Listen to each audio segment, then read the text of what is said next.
Hello and welcome to this episode of Not Just Ghost Stories. I'm your host Josh, joined by Jackie and Laura. We are a small team of experienced paranormal investigators, and here we discuss different locations that we've investigated, along with a little history and the paranormal evidence that we found. Today, on this episode, we are going to be resuming our discussions on Anderson Hotel.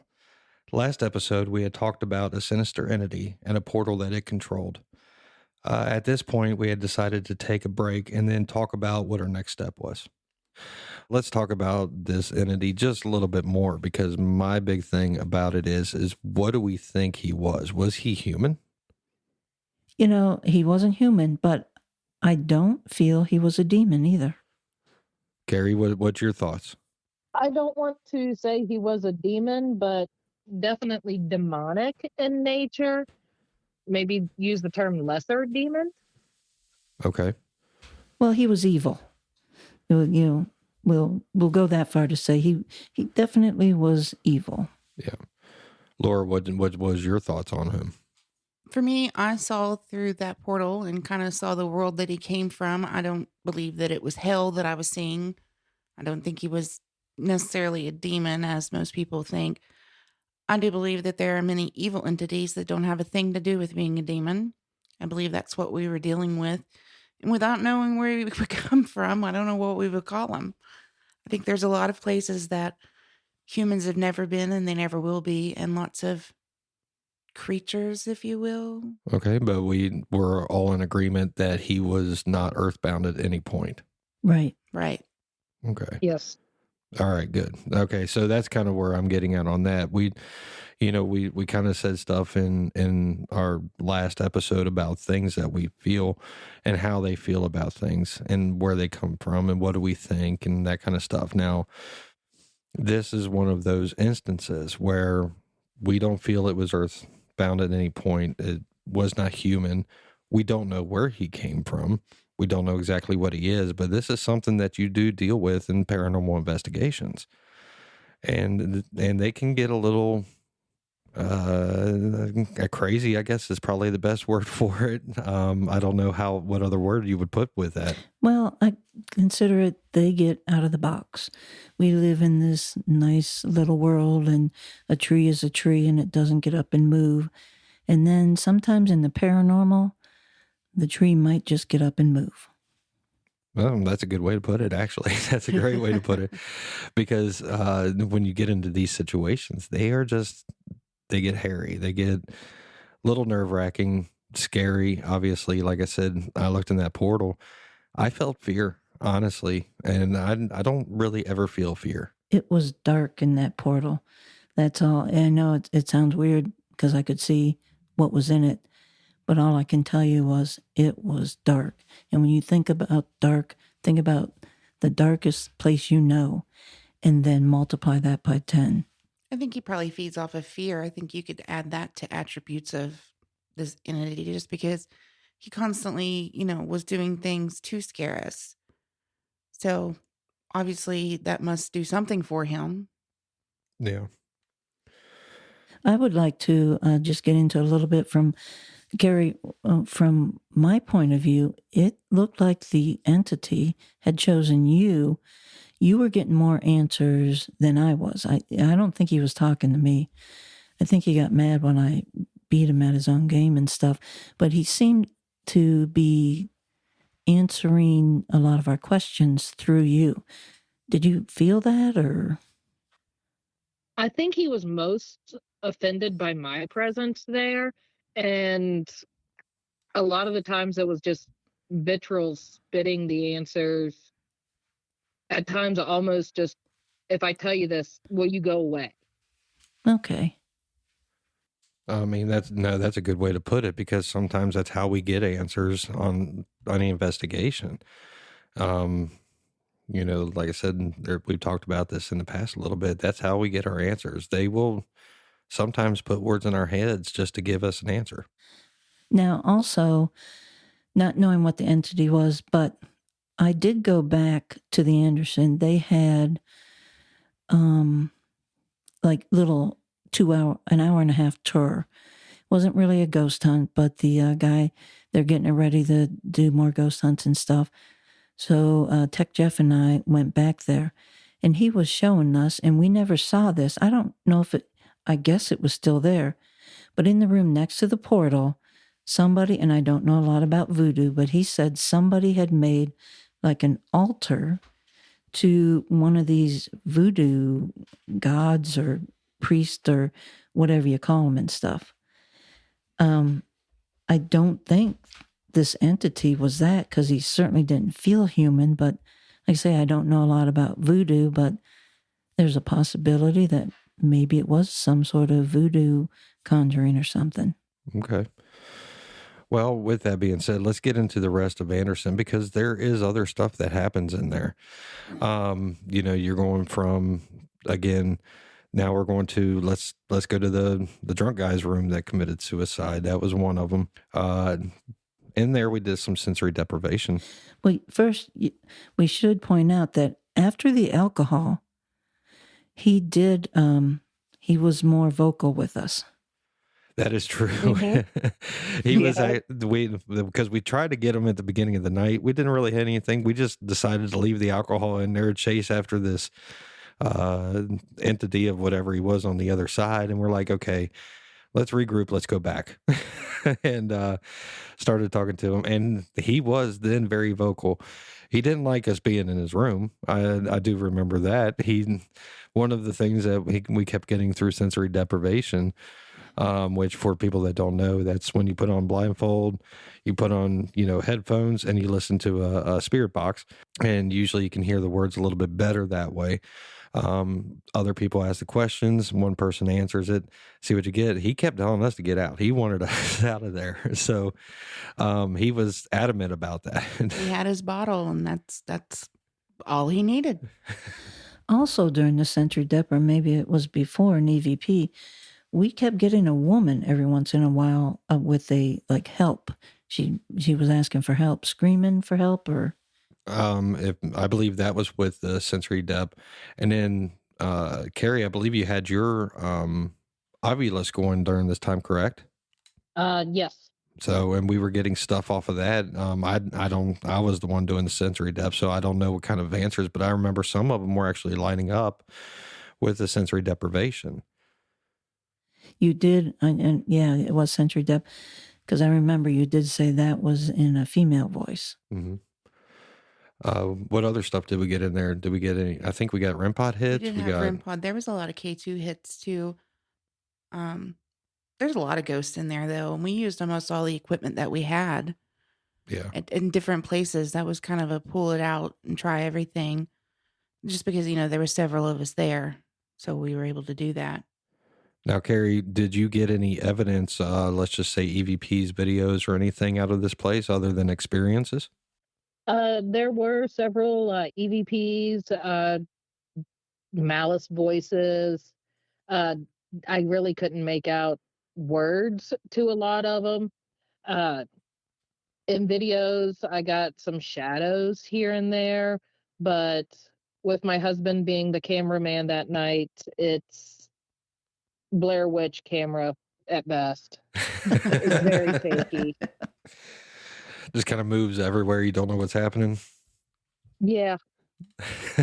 But at least he comes and he's trying, so we give him points for that. Yeah, God love him. And that was another thing after we got out of the sensory. For some reason there, we seemed to, and we didn't plan it, but for some reason in the hotel, we always seemed to break off. It was you, me, and Laura, and then the guys would be off somewhere else. We never planned that. We would just walking along, and all of a sudden it would just be the three of us, and the guys were somewhere else. We went in that back room on the... Well, that is one to really note, how the guys went off, especially with my husband, because he sticks with me traditionally. So that is very unique of that location. Yeah.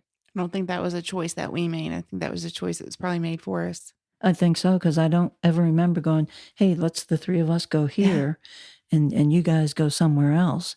And I think, if I'd thought that they were drinking the alcohol, I would have went with the guys. So We might have had a few sips with the drunk guy back there. I'm not going to. But I remember the three of us ended up on that side of the building in that back room where there was a dresser or something that both you and Laura were kind of getting sick vibes off of or something. I'm sorry, where? That back room.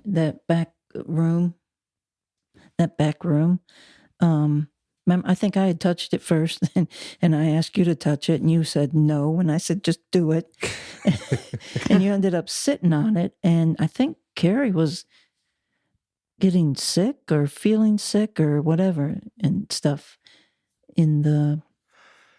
Yeah, it was on when you guys were actually going to go, because I remember Jackie telling me about this. I wasn't there because we were on the other side, but it was on the other side of that horseshoe.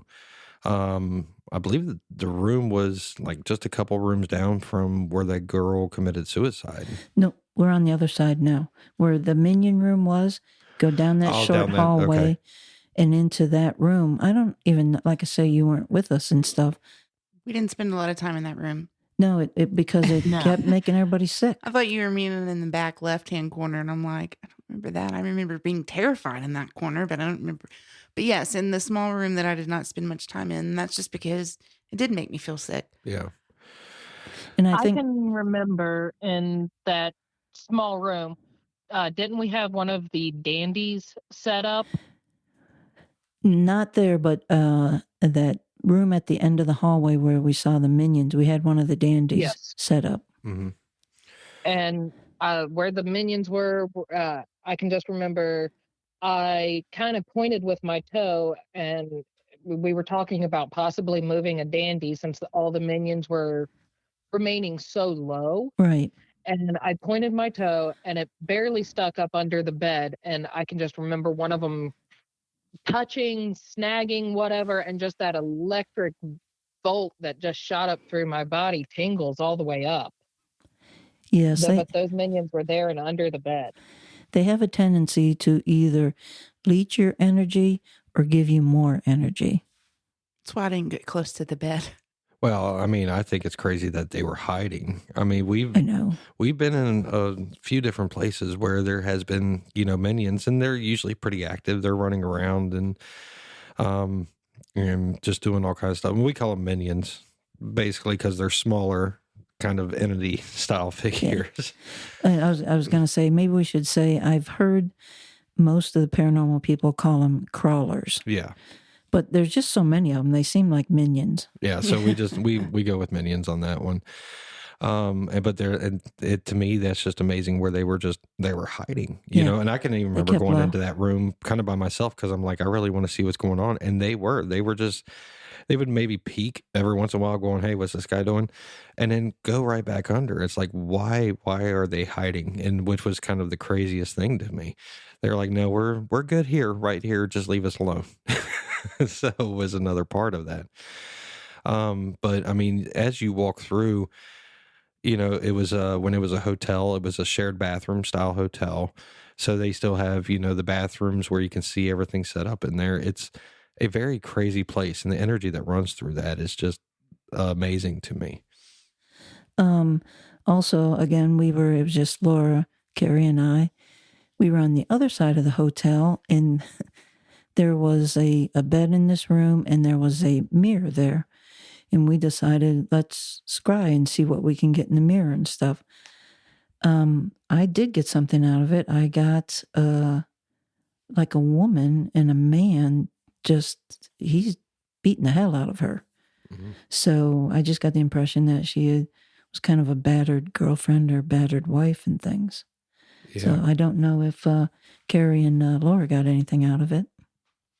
For me, when I was screwing at that mirror, and it's not a black mirror, it's a regular dresser mirror, it was just black. I didn't really see figures of any kind. It was just dark for me. Carrie? Yeah.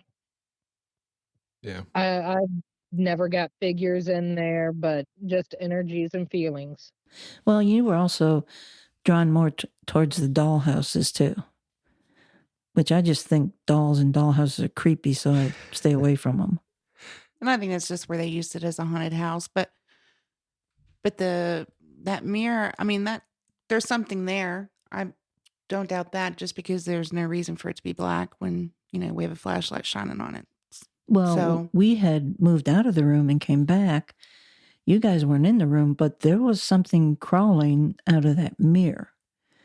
Because I kept telling it, you don't need to come here. Just go back. And I went and poked it. So it went back in the mirror. Leave it up to Jackie to go poke yeah, it. she did come back and say something was just crawling out of that mirror. I did not want that thing in the room with us. So I just poked it. So it went back. It was probably like, what the heck?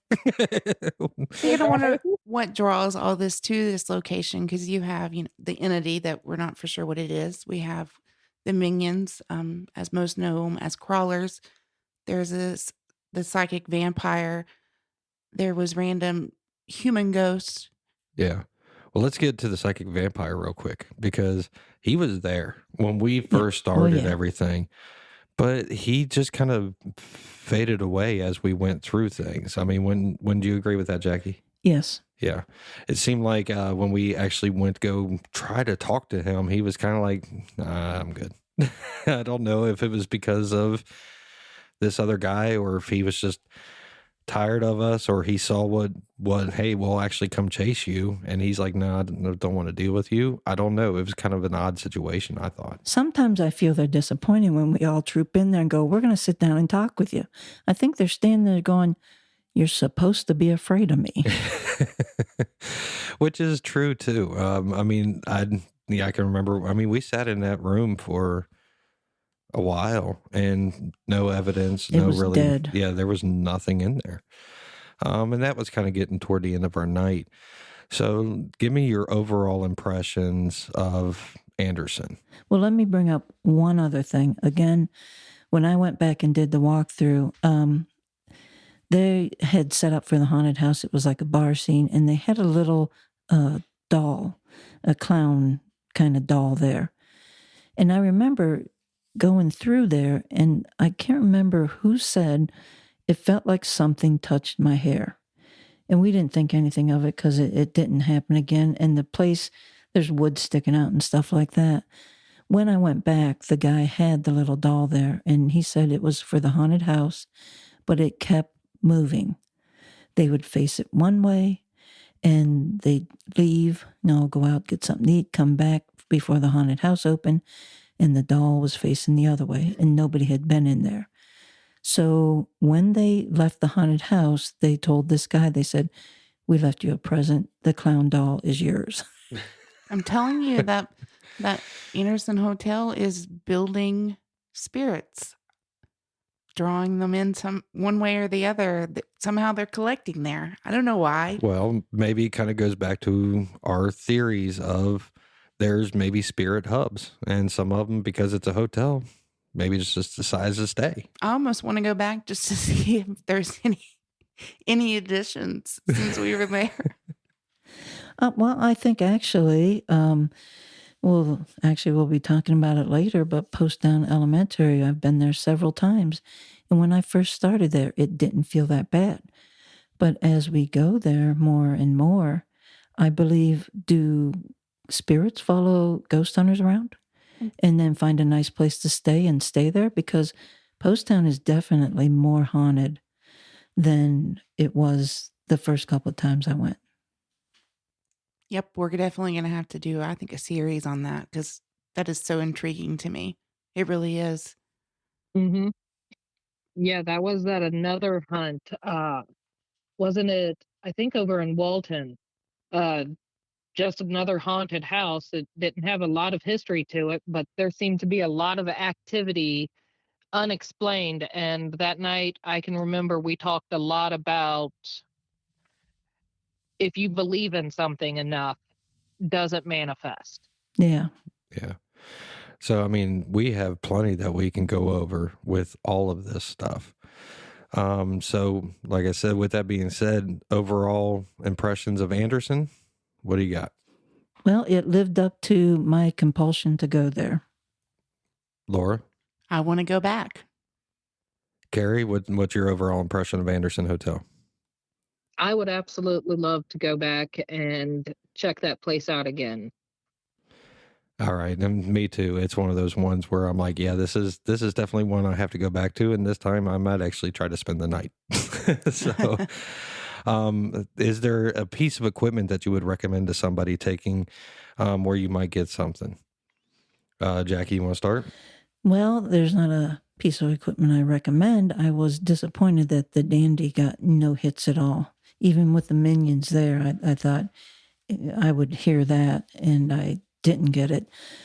Actually, looking from what we just said about the drunk guy, the best piece of equipment was the alcohol we brought, because it really opened up his mouth, and the woman who ended up screaming in that room too. True. Laura? I like the recorder for this one. We got the screams, we got drunk guy. Carrie had several, some of them were inaudible, but still there. Carrie, what would you recommend as far as piece of equipment if somebody was just going to bring one? I would agree with Laura on the recorders.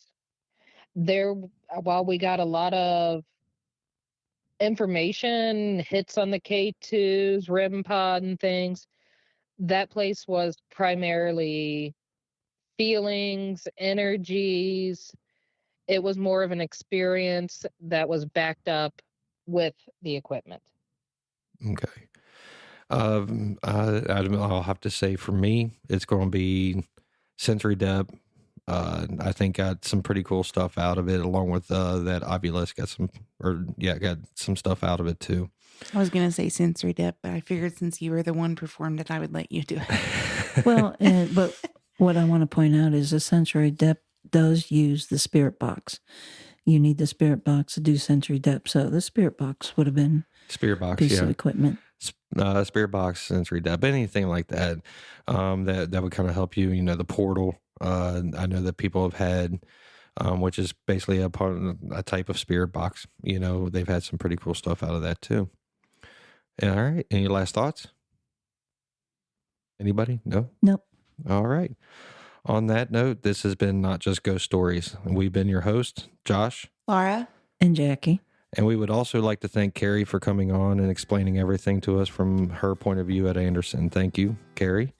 And until then, you can find pictures and findings and contact us about today's episode on all social media platforms at Not Just Ghost Stories. Thanks.